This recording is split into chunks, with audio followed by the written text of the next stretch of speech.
We do anything we could to make a buck to build the product. But once we pivoted to Fullstory, that was like, okay, we're either gonna make this or die trying. Welcome to Not Another CEO podcast. I'm your host, David Politis. Every week, we talk to inspiring leaders and get the true stories, the ups and downs, the lessons learned, and come away with actionable advice for our own journeys.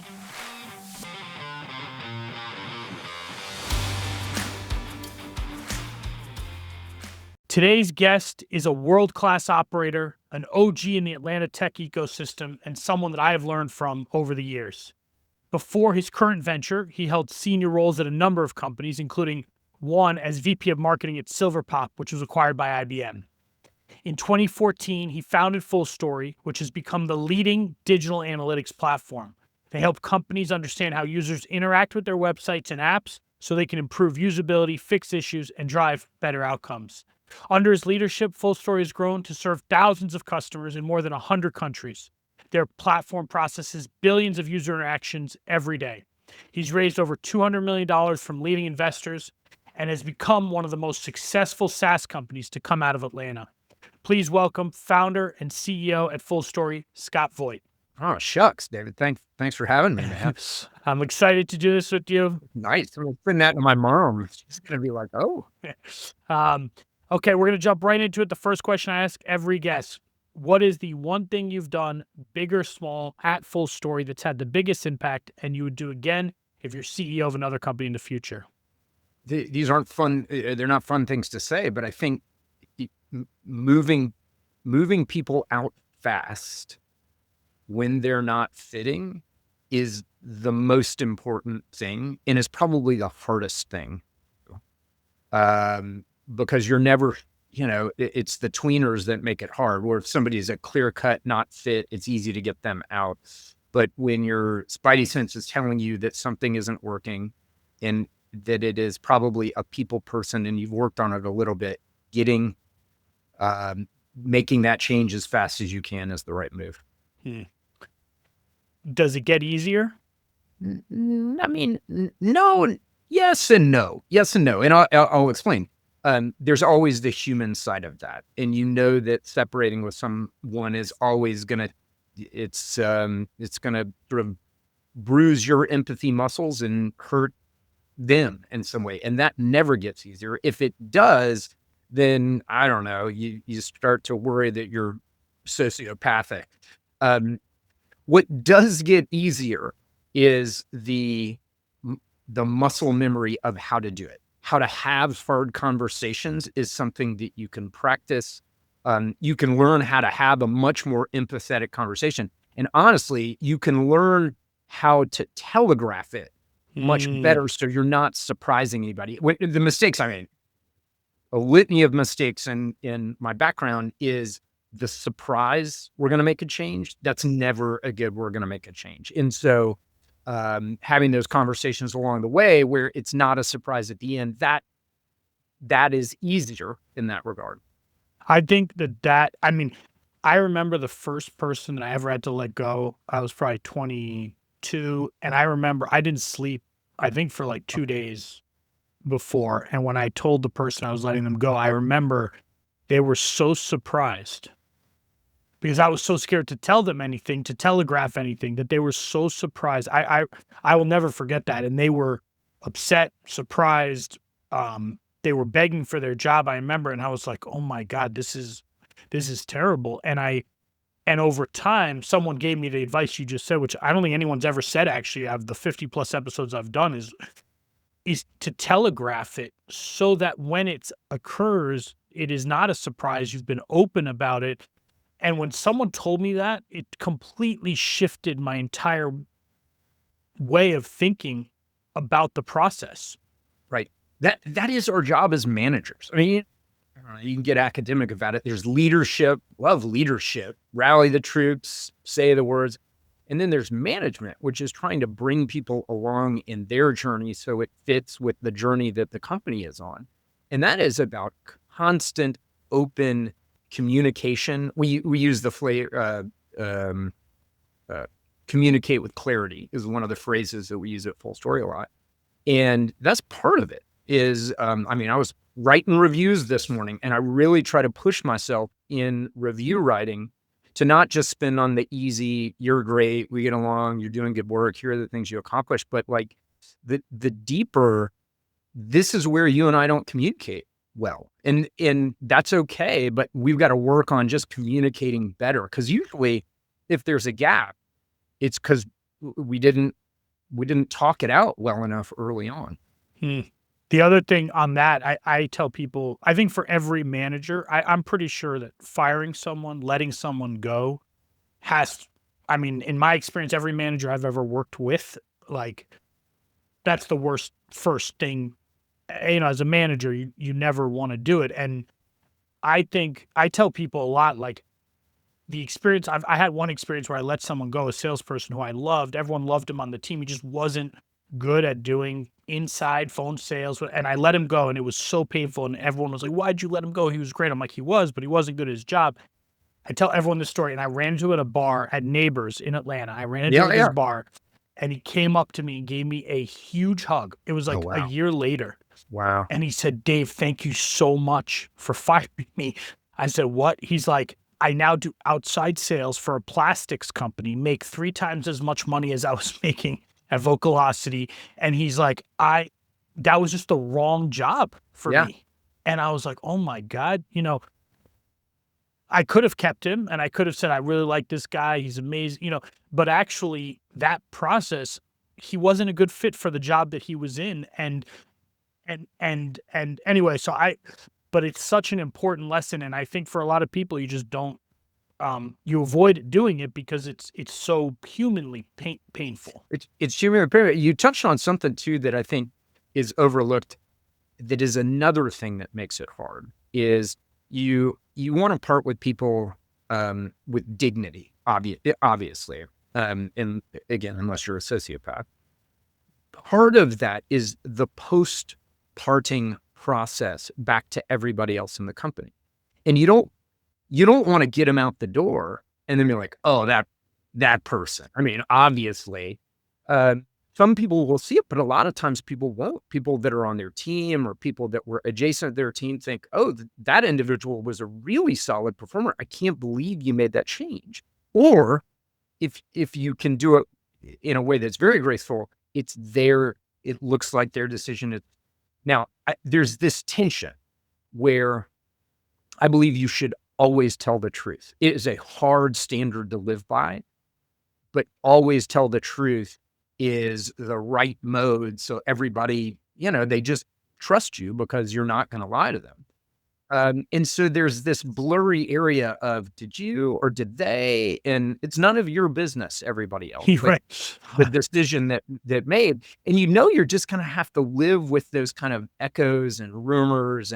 But you do that in the spirit of dignity for the person that's going. Yeah. Well, one of the things my lesson is after that first firing, I remember that it made me want to be so much better at hiring. I can remember the moment in time where it's like, I don't want to do this again. I don't want to do this again. And I'm going to get better at hiring. When you think about, you've hired, I mean, how big is Full Story now? Or about 450, something like that. But, we've done a little bit of this over the years. Yeah, but I mean, you've hired thousands of people, in all your jobs and everything. What is it that you like when you think about your interviewing philosophy or structure? Like, how do you approach interviewing? Is there one question that you like that's your question, or how do you approach it?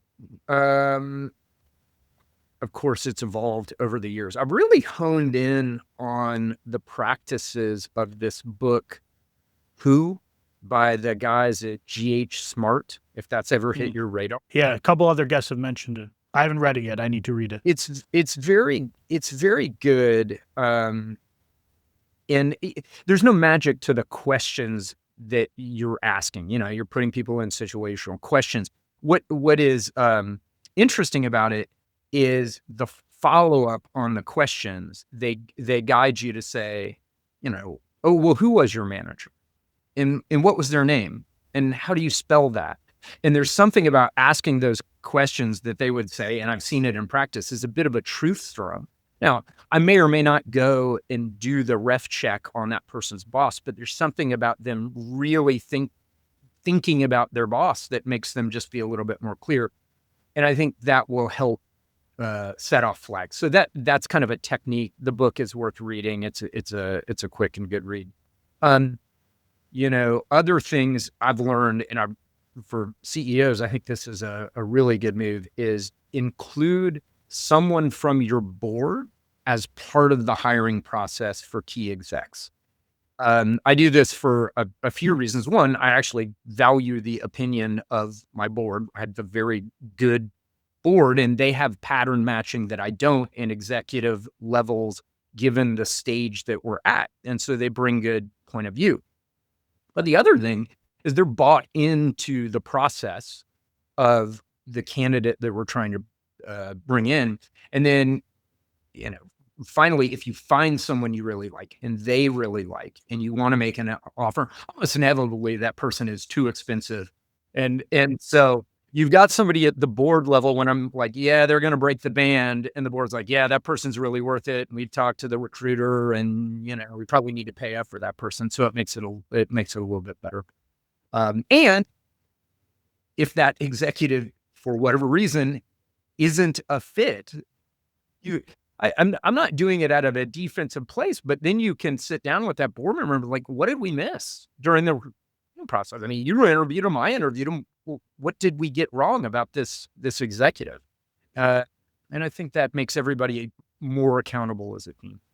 Both of those are really good. The one about going deep on, I saw someone from GH Smart present at some CEO conference, and I got that same tactic of who's your manager, who was your manager, what's their name, how do you spell it? And then, when I call, I think the exact word was, when I call that person to ask them this question, what are they going to say?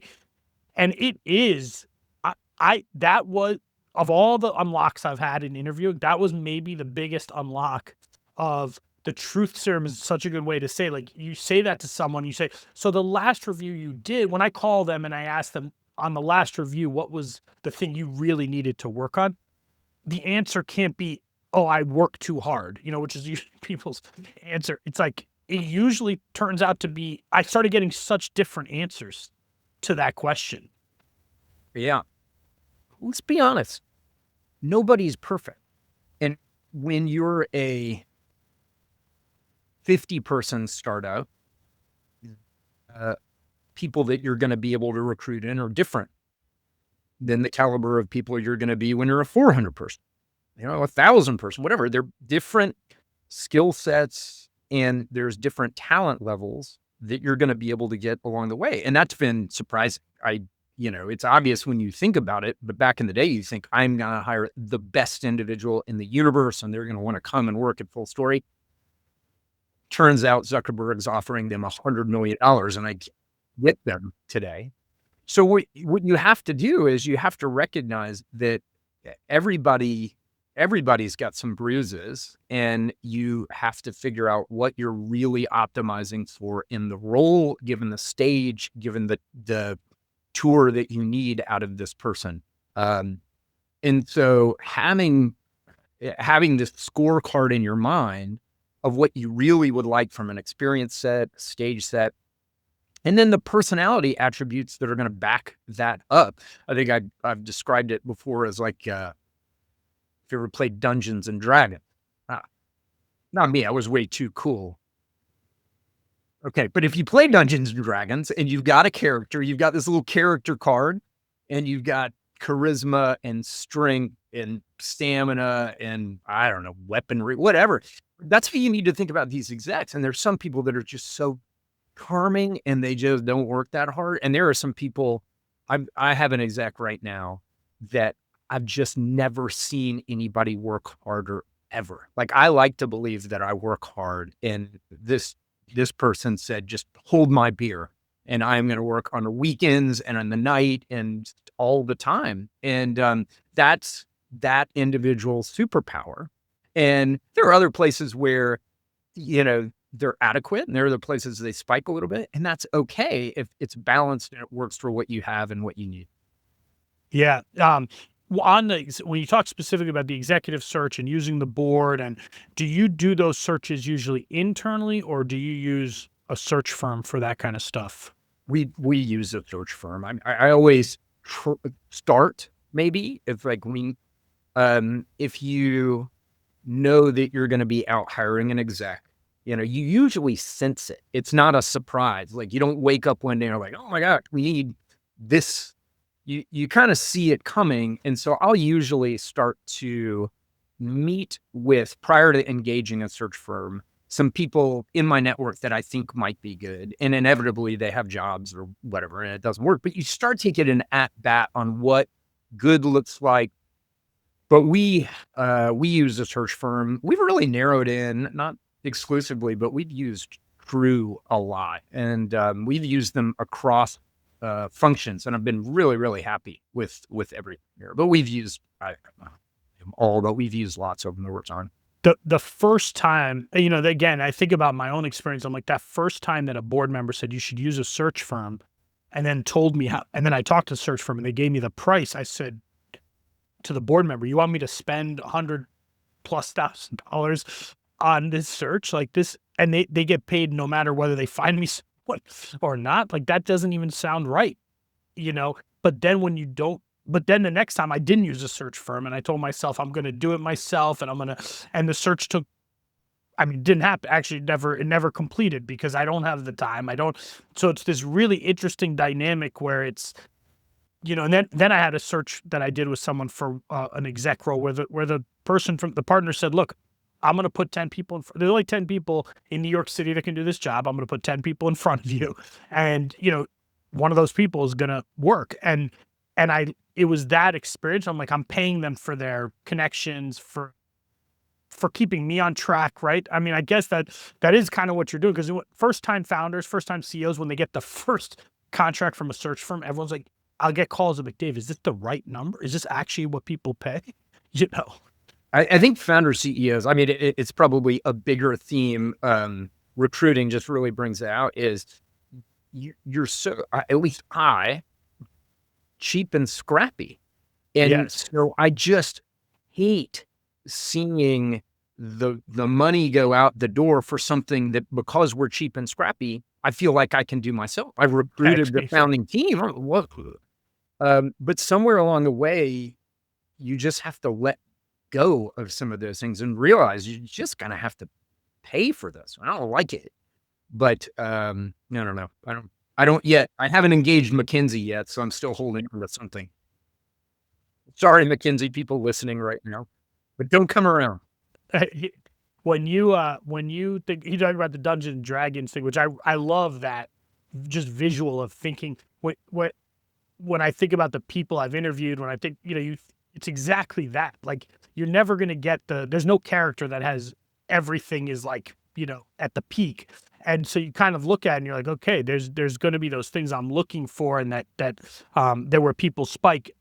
If you were the Dungeons and Dragons character, like, where do you spike? Where do you think you are really strong? And then as a follow on to that, when you're hiring, are you trying to find people who spike in other places? Is that the kind of methodology? Or Yeah, well, I struggle to say where I think I'm good. I mean, but I think, and I've had other people tell me, and I think this is relatively true, that I'm a pretty good storyteller. There's what you say and how you say it, and I try to put a lot of thought into both of those things. We, last week we had the entire company come to Atlanta. We call it mid-year meetup, and that's my time to kind of recount where we've been halfway through the year and what have we got to do, and put a lot of time into those talks in a way that they just don't come across stiff. Hopefully they're energizing. Hopefully everybody really hears the themes that we need to focus on. And I think that is a very important role as the CEO, is to be able to, tell stories. And it's one of those surprises too, that they don't really tell you, is that you're going to say the same thing over and over and over and over in every interview and every business development thing and every prospective customer. You're going to tell the story of Fullstory over and over again. And I quip a lot that I try to workshop new material all the time, make feel a little special every time. Somewhere along the way, I started adding, Jimmy Buffett. Jimmy Buffett probably sang Margaritaville 100,000 times. But if you were out in Cocktail Cove and you heard him singing that song live, he's going to put a spin on it that makes you feel like that's the first time. And so when I tell that story, I often say the Jimmy Buffett thing, trying to make it sound like that's the first time I said the Jimmy Buffett thing, which is kind of meta. Right. But I really do try to just make it as engaging and interesting for everybody that's heard that story, because it's part of the job. And where does that, did you, you said you work on that. Did that come from someone that you worked for before? Was that something that because that is I think that's it's a pretty hard skill. I mean, to develop I think both the storytelling at a level, it's called almost like the lowest common denominator level that everyone in the org can understand and get behind. That's one thing. And then the second is to be able to repeat yourself while sounding like you're not repeating yourself. I mean, it is much harder than it seems or sounds, Although you've done it, that feeling where you just drop out of your head. Yeah. And it's muscle memory and you're doing the thing, you're shaking your head. And I'm going to meet with somebody that's listening to this after this, and they're going to be like, he's doing that thing right now. I think I've always kind of had it. I was that kid growing up that was, I remember running for 6th grade class president, and my mom and I worked on that speech, and it had some cheesy joke about getting stuffed in a locker or something. And I don't know, it was workshopping material with mom. I'm sure it was good stuff. But I liked being in front of a crowd. I liked getting a rise out of a crowd. I liked trying to persuade. And so I've kind of always done that. Yeah. And I guess is it me self-selecting into this role or the role self-selecting for somebody that can tell stories? I can't tell you which of the two is true. But I think when you get bigger and you get to the scale that you've gotten to, I think I learned. I mean, when I had people who would leave Better Cloud, or when I stepped down as CEO, and I had people who would tell me, Dave, I looked forward to our all hands meetings to have you pump me up. And I didn't, and when I started getting some of those comments, I'm like, interesting. Like of course I knew that I was there to motivate everyone and but people would say, like, I literally would look forward to getting on the all hands so that you would pump me up. Right. And you're like, wow, if that was the only job I was doing, of course I did a lot more, but if it was the only thing, at a certain scale, that energy you give everyone, that alignment, that storytelling is probably the highest ROI of your time. Yeah. It sounds like you take pride in doing it. You enjoy doing it. I enjoy doing it. You're right. Unfortunately, it's not the only aspect of the job. Otherwise it'd just be, I don't know, public speaker who can just go around and meta teach. I think that the other thing that, for me, I spike, I think, on storytelling. Others have told me that. Other than that, I think I'm just a generalist for the most part. Like I don't spike on anything else, and so I can switch context fairly well in the role. I can go from selling to listening on other problems. I'm not a super technical guy, but I can kind of listen to them and see are we not communicating well? Usually it's like, are we not communicating well? What aren't we communicating well? What are the facts?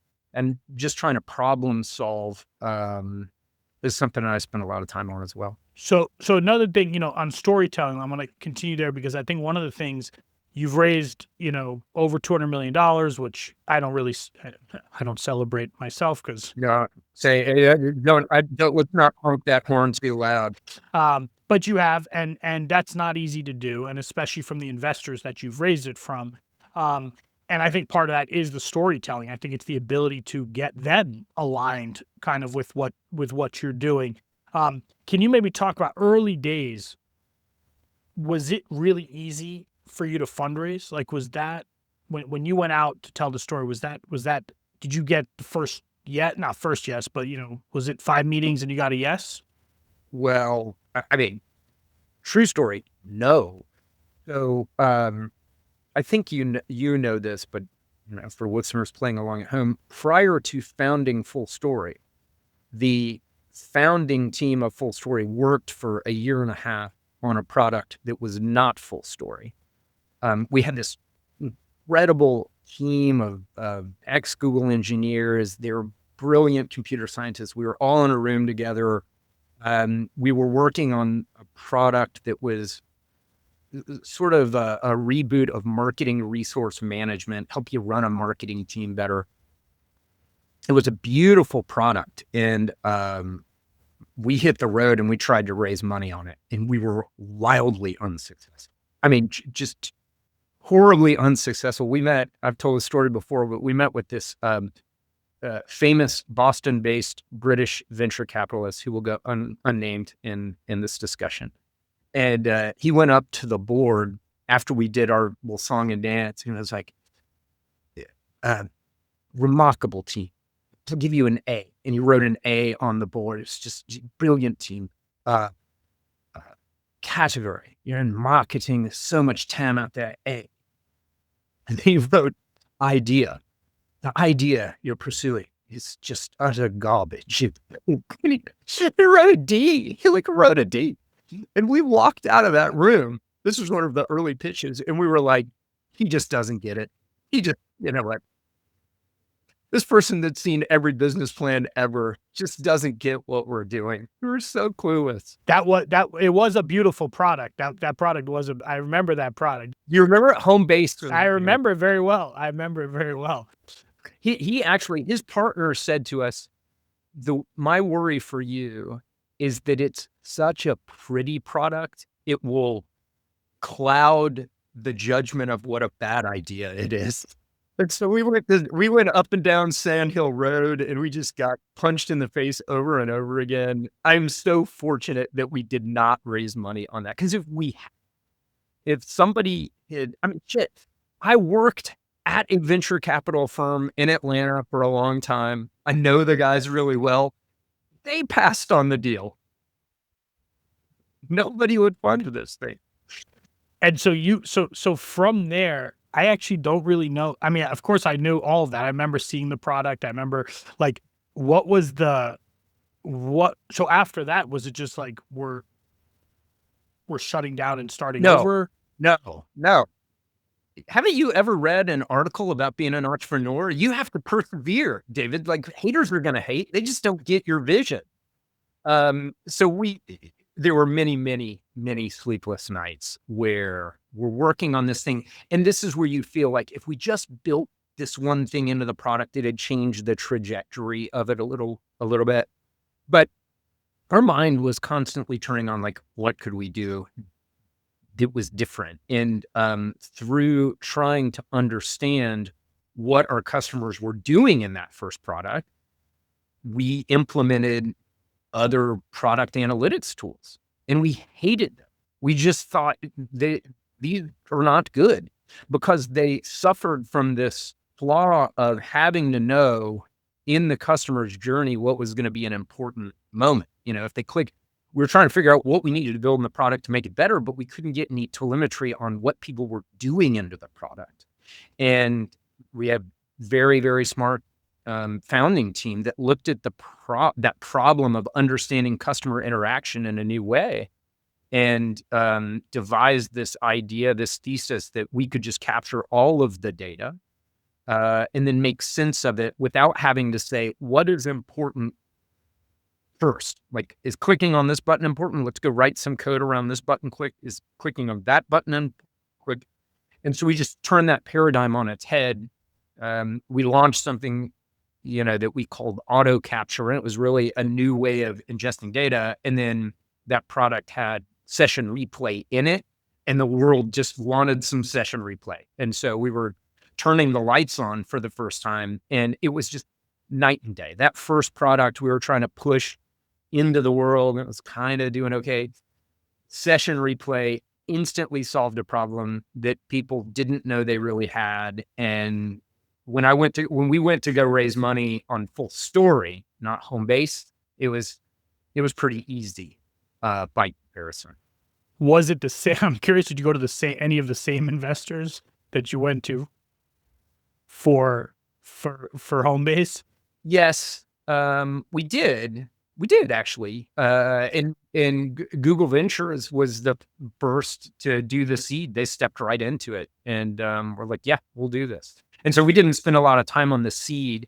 When we went and did the Series A, we took it for a wider lap, and met with some different people at Kleiner, and they did the Series A. I mean, I remember that.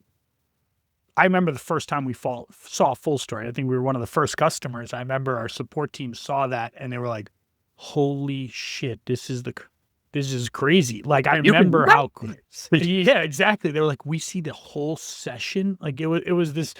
I remember David Hardwick, the CTO, was like, "This is the coolest thing, like that I've ever seen." And it's exactly what you said. It's just like the night and day. And I say that because I think it's important, especially a lot of people listening to this are first time early stage founders, and people are struggling a lot of times with that product market fit. And they feel like what you said is so, I think the feeling is how you just described is like, if I add this, if we add this, if we do, that's going to be when the floodgates kind of open, versus like our product is a V.5, but people are literally banging down our door to get it and like use it. And you just, the difference is it's so stark that when you actually have the experience, you know the difference innately. But I don't know if that makes sense, but that's when you're saying it, that's like, yeah, it is very much that.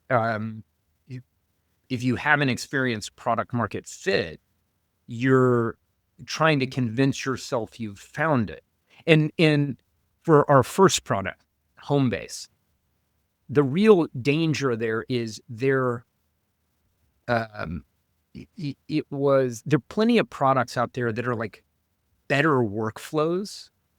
And better workflows, there are companies that do find being a better workflow, but that isn't a real pain. It's not a real pain killer. And so it was fine. People would use it, but they didn't get excited about it. We proved that we could build Fullstory. We did not build it. We kind of were like proof of concepting it in the background. And I just put together a keynote presentation with like 10 slides on it. And I went around and met with every SaaS company that I could meet with and just said, is this a problem? Is this a problem? If so, what do? You capture everything. Didn't have a name. Didn't even have the name Fullstory. We called this the Cow Paths slide deck. It's still a great slide deck. And then I would say, this is what it does. And I had fake videos of session replays in the slide deck that looked kind of real. And I was like, we're building it right now. You want to buy it? And it was so instant that, yes, we'll pay for that. That's what it felt like. It was like, to call it a pivot is an understatement for what we did. It was truly like throw the old stuff away, work on the new stuff. And that was hard, but it was right. And you had, I mean, that founding team was one of the most impressive founding teams, even to this day, that I think of, from design to engineering to business. Like you had the whole, literally everything covered. Except for the CEO, everybody on that team was unbelievable. But you kept going. If I remember correctly, you guys during that period when you didn't raise yet, and you were, if I remember, I think with us, you're doing like consulting work and kind of like doing stuff to kind of keep alive, which was, I still would, I mean, if I think about the Fullstory story, you guys were, that was a real, I'm sure we never talked about it back then, but I can only imagine what a grind that was to basically keep the lights on, I guess, with a bunch of very expensive people who all came from Google mostly, and do that while, like, how did everyone stay together and motivated in that? Yeah. I haven't relived the history in a long time. I think it helped that we liked each other. We knew that this was our shot and our time to try to build something new. It was really hard, and we were very lucky. I mean, those themes are true. I'll give you an example of some of the luck, and this kind of gets into why Atlanta is a great place to start a company, or at least it was, way back then. Is David Payne, the Scout Mob guy, if you remember David Scout Mob, I think he's doing Neighborhood Studios now. He just gave us his apartment. He was like, "Hey, Scout Mob's kind of taking off. Do you need a place to work?" And we said, that would be fantastic. And so we had an office, and there was a place to go every day. And so that was just like Atlanta giving back. And then Ben Chestnut at MailChimp, we were doing some light consulting for them. And it turns out that you couldn't work in an apartment. We hit the homeowners association. They were like, "No, you can't have 8 people showing up every day. Get out." So we were refugees looking for an office, and Ben was like, come work at MailChimp, which was like working in Wonk chocolate factory at the time. And he put us in the room that was where MailChimp got started. Like, so much mojo in that original room. Now, Ben, he's told me since, was like, "I was hoping you'd go out of business. I was just going to hire your good engineers. Like, you could hit bricks." But damn you, Ben, we survived. But it was just one of those things. And the other thing that we did is we did consulting. And so we had a little stuffed monkey that we would put on 2 people's desks, and they would code for MailChimp whatever they wanted. And we took the proceeds of those meager consulting dollars and we just divided them amongst ourselves to be able to pay not a lot of money to keep going. And yeah, I would do consulting. We'd do anything we could to make a buck to build the product. But once we pivoted to Fullstory, that was like, okay, we're either gonna make this or die trying. Yeah. I want to go back to the investors for a second. Like, did you, how deliberate were you in going and choosing which investors that you wanted to work with? Or like at least for me, kind of in the beginning, you're just like whoever's in front of you. Like, were you really deliberate with the investors you wanted to work with and kind of structuring your board, or did that just kind of happen by happenstance? It happened. The seed was sort of happenstance. It happened quick and easy, and that was where we needed to be right then. And so this combination of Google Ventures and Tom Noonan in Atlanta, again, kind of head nod back to Atlanta being a good place, that came together really quickly. When we went out for a Series A, we took a pretty good lap around Sand Hill, and which is just one of the coolest experiences of career, just running up and down Sand Hill. And there were people that we liked and people that we didn't. And I'm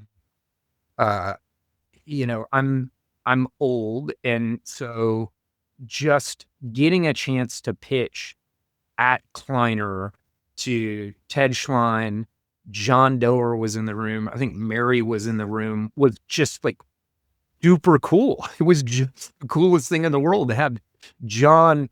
One of the themes, again, kind of back to the Atlanta thing, is we met with some other firms that were pretty interested, and a couple of them would quip like, "You can't build a big company in Atlanta," which sort of was minorly offensive. I don't think they cared that they were offending, and I understand where they were coming from, but at the time, it was just like, "Ugh." And I remember when we did the partner pitch at Kleiner, we had a little extra time, and I said, "Is there any concerns you have, like the Atlanta thing? Do you want to talk about the Atlanta thing?" And John Doerr slapped his hand on the table and said, "We love Atlanta." And it's like, all right, this is great. And so Ed has been such a good board member for us. I mean, he's just seen everything. And so, good board balance there. Yeah, and you have people like, so you have a number of obviously investors, and then you have people like Alex Estevez who, came from an operating background. How did that come about? So Alex had just moved back to the South. He had been the CFO at Atlassian. And this was right as we were going to build a board. I think in conjunction with the Series C, we needed to have a board. And so we wanted an independent board member.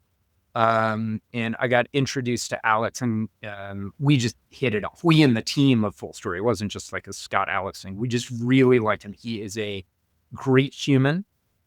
He is a cultural steward. Like, he just appreciates the intersection of how a culture will drive operations.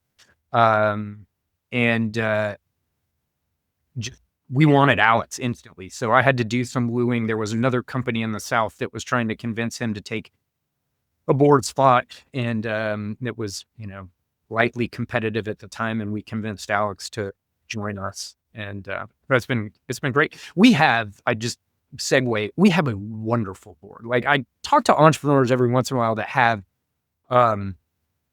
boards that have some contention on them, or you've got some real table bangers or yellers. Or as we got further in our fundraising, we were fortunate in Series C and D to have some options of who we wanted. And we opted for chemistry on board over highest price at times. Not too much, but a little bit, where we just felt like it was really important. And so it's a collaborative board setting, talk a lot. Yeah. That is so, I think that I had the same situation where I actually took, I think, 2 rounds where I took the board member I wanted, the firm I wanted, at a lower price. And I really think too often as founders, everyone's doing math in their head and dilution and this, and I want to be able to say the highest price to the market. And when in reality, you have to live with those board members for Right.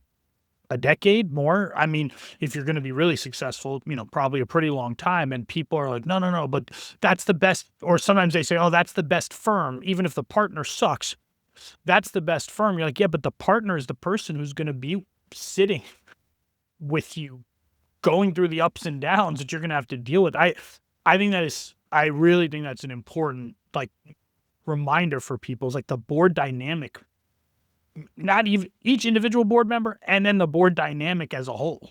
Correct. You don't really get to test the board dynamic too much. A lot of the times they know each other. And so that's, that works out okay. We've been very lucky at the board dynamics have played out okay. But you are, like, almost back to our interviewing conversation, you are able to get a sense for who is going to be on the board and what it's going to be like to be around the table. And testing for that and asking questions on that is important. Ron Shaw from Stripes in New York is on our board, and he is such a wonderful board member. He's an investor, and he's a board member, and he is a collaborator, and I text with him all the time. And he helps me solve problems. He helps open doors. He does all the things. It's great to have somebody like that. Yeah. Let's talk about Atlanta, because I love Atlanta on so many different levels. You say from your apartment in New York City. Yeah.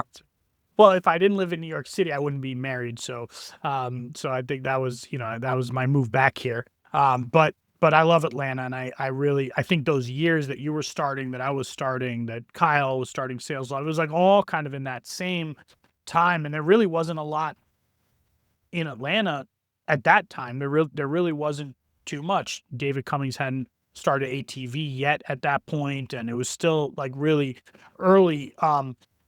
But you were there. I mean, you were really building. I mean, you're at Silver Pop, which is another really amazing story, right? And so you've seen that journey in Atlanta. Can you talk about what that's kind of been like, and what it's like today? Because I think it's like pretty different from when we started. Yeah, I mean, well, at the risk of grandpa telling too much story, I graduated from Georgia Tech in 1996 or 7. I should know that, but right around that era. And when I came out of school, I joined a startup, and I think it was like 9 people, headquartered in Athens at the time by a guy named Trip Rackley, who's built a ton of things in Atlanta. Uh, and we were one of the first internet banking companies of that era. We would go to community banks. I was a sales rep in 1997, and I would show up at rural Mississippi at a community bank, and I would say, "You're going to have a virtual branch one day." And they're like, "What?" And I was like, "There's this thing, the internet. Let me explain." And so and that took off, and there was that era, that sort of late 90s era of tech companies in Atlanta that somebody should write a book about it. It's not going to be me, but Security First or S1, In Front. These are companies that went public in Atlanta, and they were great company. I was fortunate to then go and work at Nora Mosley, which was the largest venture fund, and I was the lowly analyst in the back of the room. But hearing from the 6, 7 partners there about the prior eras of technology in Atlanta, scientific Atlanta, and the cable world that was up in Tech Park, there was just a lot of technology stemming from Georgia Tech back in the day, and there have been eras of it over and over again. And you and I were fortunate of being sort of that post .com re-rise of technology in Atlanta. And I think that there was the security chapter of Atlanta. And so there are these different camps of good entrepreneurs around Atlanta. You and I were in a little bit of a different camp for whatever reason. And if you look at what's happening now, take Garrett, right? Garrett at Flock. Garrett, so I worked for this guy, Trip Rackley, and helped him take that company public. I didn't. I was a lowly guy. He took it public. Garrett worked for Trip for a while at a different sort of company. And then when he left, he went out on his own. And so you're just seeing this pattern of Georgia Tech people that have created interesting companies in Atlanta. And now, now the ecosystem is real. There's money in the ecosystem. There's people who've done it before, who have been part of companies that have done it before. There's multi-time founders. Like, it's really, it feels, I'd say, from a venture perspective, it was probably one of the hardest markets to raise money 15 years ago. And it seems to me like with Venture Atlanta and all the things that are happening there, it feels like it's more firms are telling me like, "Oh, we're opening an office in Atlanta. We're going," it's like, it feels like it's a real, I know it's been around, to your point, for a while, but maybe there's been this inflection point in the last, I don't know, 5 years, 10 years. Yeah, it does feel like things are trending well for Atlanta. We've got some good companies, and there have been some good exits too. Right.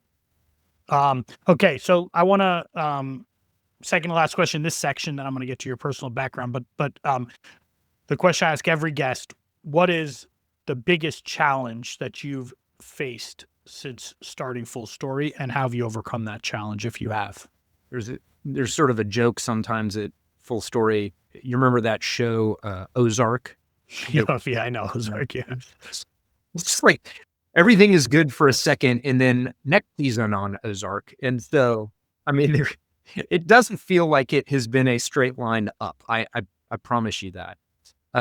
The first thing that pops into my mind of the harder things that we've had to go through, and we don't talk about it very much. I'm just going to allude to it. I'm not going to get too much in the weeds, but along the way, one of the founders of Fullstory left Fullstory, and that was hard for everybody involved. Because this person was such a core part of everything at the company. Season change, things change, and there was just, it was emotionally a toll for leadership. It was emotionally a toll for the company. And it sort of brings some questions like why and what, and you can't unpack all the things all the time, but we really have pushed through that. You get to a stage where you realize, and this is absolutely true of me, it should be true of every good company out there. The company is more important than any one person by a long shot. The company is the ideals of the company, obviously the product of the company, the customers of the company, the trajectory of the company. And every person should be able to be cycled in or out of the company if you're doing it right. I could get hit by a bus here in San Francisco tomorrow, today, hopefully not today. Fullstory is going to be just fine. That is a really, that's an important lesson for everyone to hear. I think it's an important lesson. To what you said there, that if you do it right, I think too many times, I don't know, as founders, you think I'm the person keeping this thing running, and you've got everything on your back and you're the one. And in reality, actually, if you're doing it right, to your point, you shouldn't need to be the person in the seat to make the company successful, especially when you get to some scale. You really shouldn't be, No. Yeah. Yeah. Yeah. Where is Fullstory in 3 years from today? I think it's harder right now to predict the future than it ever has been, because the future seems to show up each week. I said earlier in this discussion that when we started Fullstory, we came up with this idea of something we call auto capture, which is just a different and correct paradigm of capturing digital interactions. We just capture it all. And then in a very unique way. I don't even say auto capture anymore. We said that 10 years ago. And then I had a bunch of kind of semi-clone competitors who were like, oh, we like the marketing sound of auto capture. We're auto capture too, but they're not. They're just like sleight of hand coding. It really drives me crazy. So what do you do? It's a tip for founders. Name it something that they can't claim and then make them prove it. So we're full capture. Capital FULL capture TM, which means we capture this data in a very, very unique and powerful way. And I go into that monologue because we're in a moment now where the systems can actually take advantage of all of that data. It's not about hitting play and see what your users do. And over the course of the next 3 years, having all of that data available for systems to learn and understand and change experiences for every digital interaction. Oh, I never thought. I get it. I didn't even think about that. Right. Now with all that, that is the challenge when you have somebody doing full capture, is you have to process what's being captured. So the first 10 years, the first years of 10 years of Fullstory have been about empowering humans, right, to make sense of data. Every human in the world can watch Netflix, and so they could come in a Fullstory and hit play and be like, "Oh, that user was confused." The robots can watch the same thing, interpret that same data that a user could at scale. And so, if you've got millions of people coming across your site every day, to know David was confused and unhappy and was really looking for this, follow up with David. Yeah. That is going to happen. And I really believe we are the only ones right now. Other people will catch up for sure, but we are the only ones capturing and activating data in the right way for AI systems to take advantage of. And we do that not just for consumers. Like, we were horizontal SaaS when it was cool to be horizontal SaaS. Hard to be horizontal SaaS in the enterprise, because you want to tell, I've got airline customers and I've got retail customers and I've got big software companies. You want to be bespoke for them.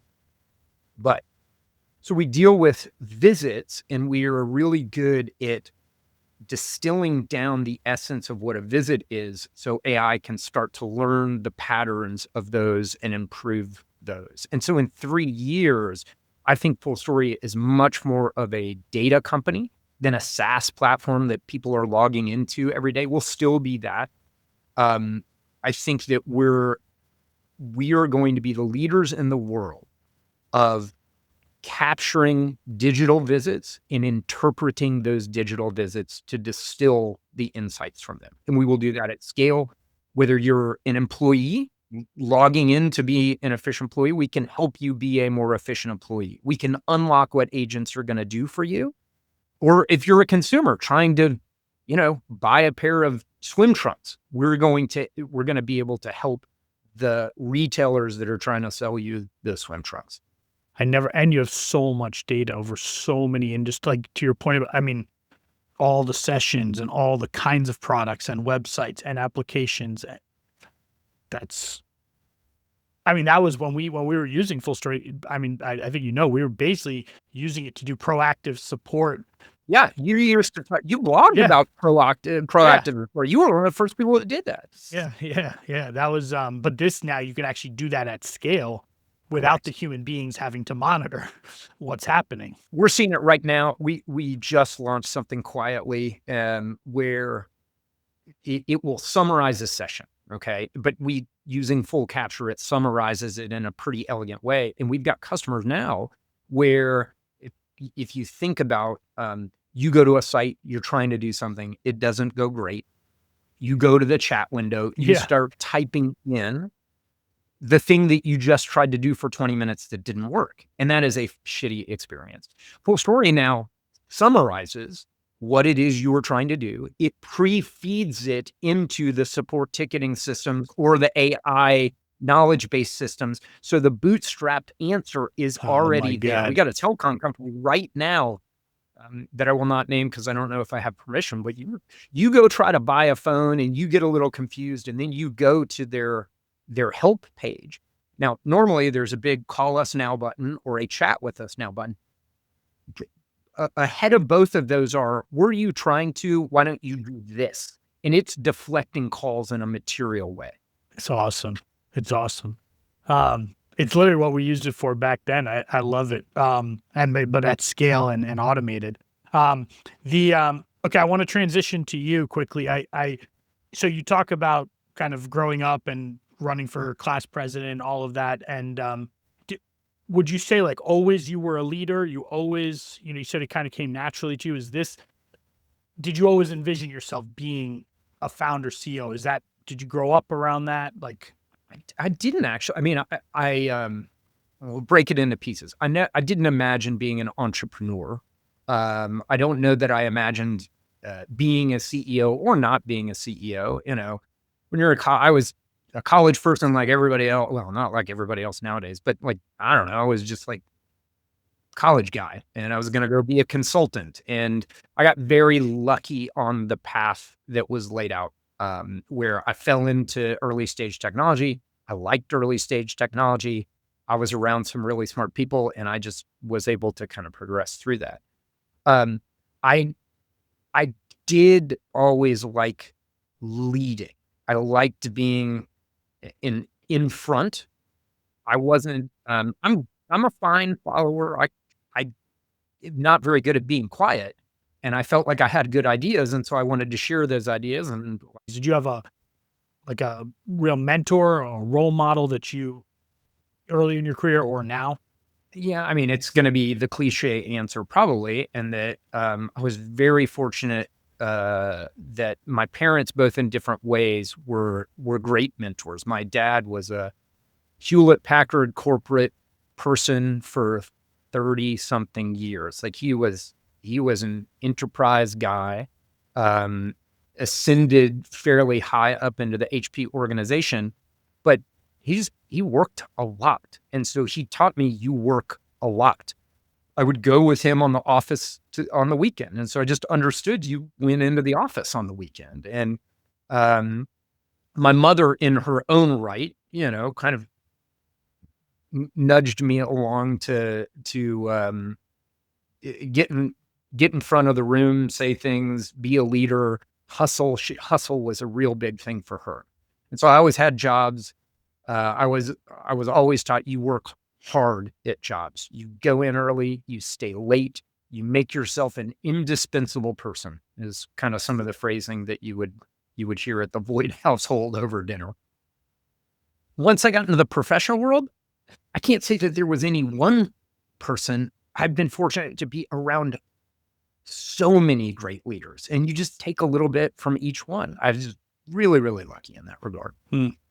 What is it that drives you? I mean, you know, like you say, work hard, and I know you well to know that you have worked really hard and, you know, made a lot of sacrifices. And like, what is it at the core that is driving you to do that? Like for me, I always tell people when people tell me I can't do something, that's basically all I need, and then I'll work for like the next 10 years to prove them wrong. But like, what is it that really motivates you and drives you? Yeah, I think it's just that can I do it? Just I don't know. Why can't I do it? Let's just keep trying to see if we can do it. Um, Try not to ruminate too much on the future. It's just like in the short run, can we do this thing that is in front of us, and let's do that thing. And I like learning new things. And one of the I don't know that I would have understood this as much as I do now is this job changes all the time, and so you get to try new things. And I really just I enjoy that. Hmm. So yeah. You have like it's the achievement thing of like I it's funny because some people tell me like, Dave, you told me your goal was to get to this, but then you get to the goal and then you say, no, the goal is this, and then you get to that goal and you kind of never finish. I'm like, yeah, I guess that is my personality of, and I think actually a lot of people I've interviewed have a similar.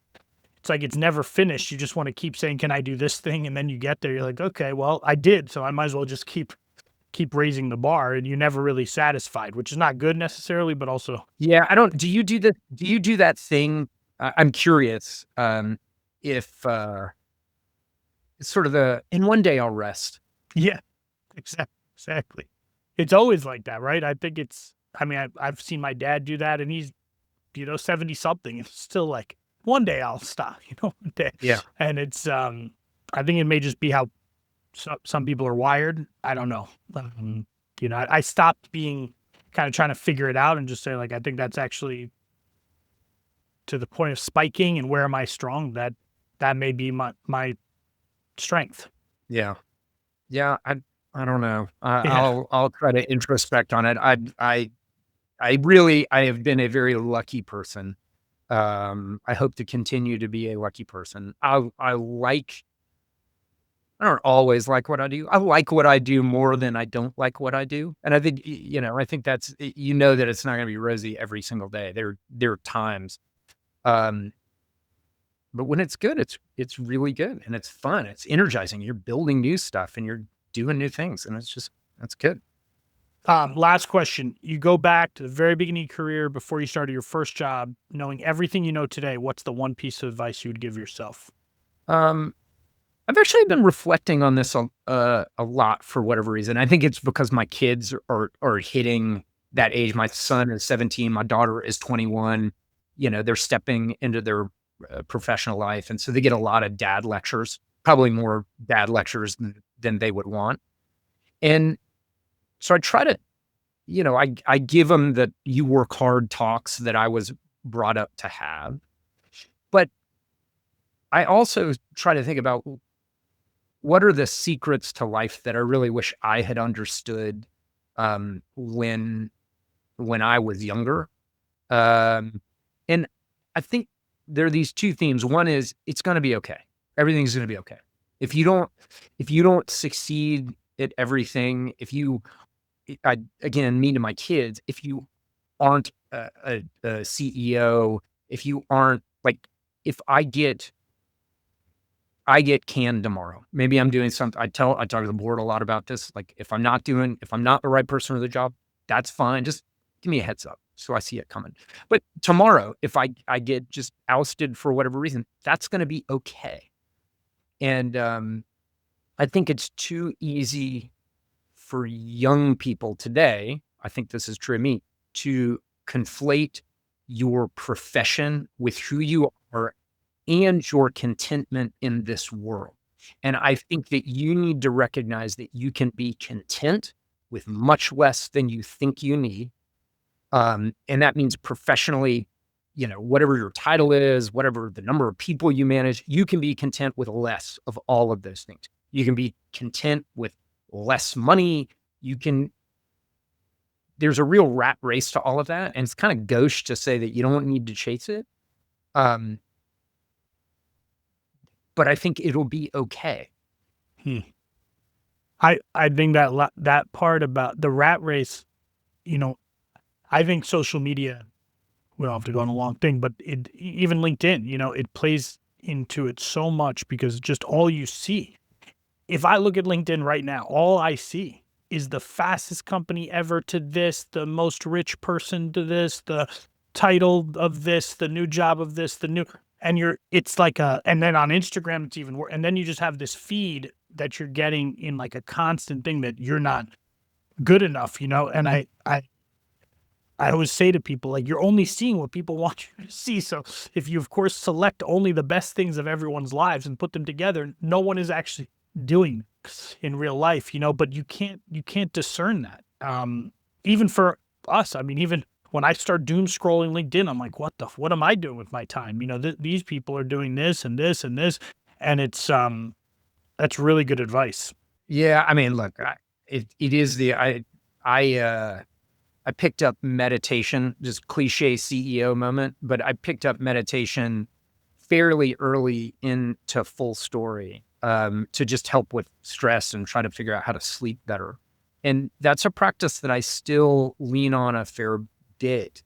And I think there really is something to that, to being able to understand the voices, your own voices in your head. I know you sound like a crazy person, but to really be able to create some space there. And I say that because I think you can really understand that you can be content and happy without all of the things, but that's an inward thing. And I think so many people look outward for what they should be content about. That's what I try to impart on my kids, especially, and I know you have children too, in a world where AI is on the rise. And I'm not a doomsdayer, but I do think there is a very realistic scenario that there are fewer white collar jobs out there in 5 years, 10 years, 20. I don't know what the timeline on it is. And if this rise of, look at me, I'm important on social, and I ain't got a job because there's no jobs to be had. The only thing you can have is being content with the people that are around you, who you are. Yeah, I think that's wise word. Or live it as much as I should. That do what I say, not what I do. Scott, thank you so much for doing this. You were one of the first people I wanted to have on this show, so I'm happy that we were able to make it happen. And yeah, thank you very much for doing this. It's always a pleasure chatting. We should do this with cameras rolling. I know. Shit. I'm going to be in Atlanta. Hopefully I'll be there for Venture Atlanta. So hopefully I'll see you there. And yeah, well, for everyone listening, there's so much to take from this conversation. I hope you enjoyed. If you did, please share it with your networks, and we'll see you for the next episode of Not Another CEO Podcast. That's a wrap for this week's episode of Not Another CEO Podcast. Thanks for joining. For show notes and more, please visit notanotherceopodcast.com. We'll see you next week.